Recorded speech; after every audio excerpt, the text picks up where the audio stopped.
Hi everyone, welcome to Small Talks with MyWellbeing. My name's Alyssa, I'm the founder, and today we're going to be talking about how can I stop comparing my life to others and start feeling happier as I am. Incredible question, it's so relatable. If you're wondering this, you are so far from alone. Thank you so much for asking so we can talk through this together. So a couple of suggestions. First, sometimes when we're comparing ourselves to others, it can be a really natural tendency to try to figure out what normal even is.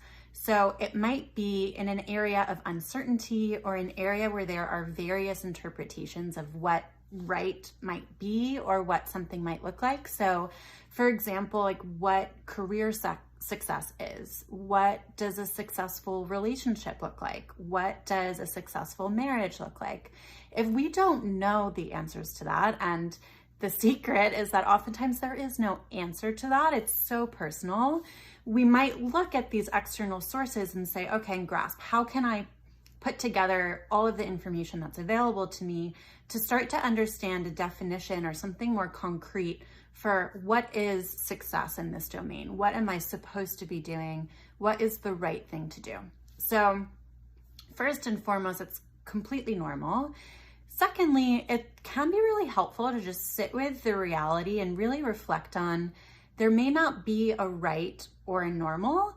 That can be really scary because it means that there's no playbook necessarily. There's no clear cookie cutter outline of next steps or to-dos that we can follow step by step to have a happy or successful life. However, while there might not be a universal playbook, so while what those steps look like for me might be super different than what they look like for you, we can start to take some ownership over what does that look like for each of us as individuals. So think a little bit about what are the things that you are comparing. Is it relationship-based, work-based, physical appearance-based, fitness-based? These things are all super normal.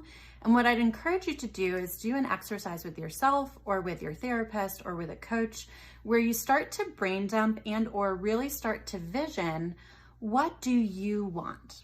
So what are the moments that bring you the most joy? When do you feel most authentically yourself? What do you feel excited and fulfilled when you're doing? When is the time passing the most? Are there aspects of your life that you'd like to increase your time allocation there? Or are there things in your life that you'd hope to change? So you can start thinking about what does happy look like for you in 20 years? What does it look like in 10 years? What does it look like in 5 years, 1 year, 6 months? And once you have more of an understanding of, it can be super high level, what are some of the 1 to 3 bullet points that fall into those buckets for you?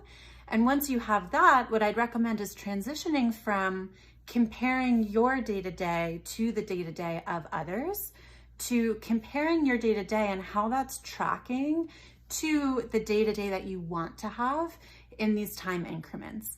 And then you can work either with yourself or with a trusted colleague or trusted professional to start to add more color and more nuance to, if those are your goals, if that's what happy means for you, how do you get there? And what does your personalized playbook or personalized to-do list look like? So also on a concrete level, to try to reduce from comparing yourself to others, I'd recommend setting some intentional time to keep in touch with others on things like social media or LinkedIn or any of these channels, and engage with certain posts and accounts that lift you up or make you feel good, but try to also set boundaries around accounts or posts or feeds that start to give you anxiety. So if you're feeling like there's certain types of accounts or certain types of pages or profiles or platforms that give you a lot of this anxiety, you might want or need to interact with them for personal or professional reasons. Try to set boundaries around when you can comfortably or confidently log off and what enough is and what enough means.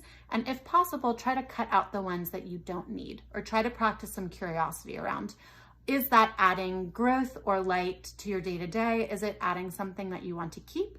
Or might it be something that you're able to or that you want to let go of or engage with less often?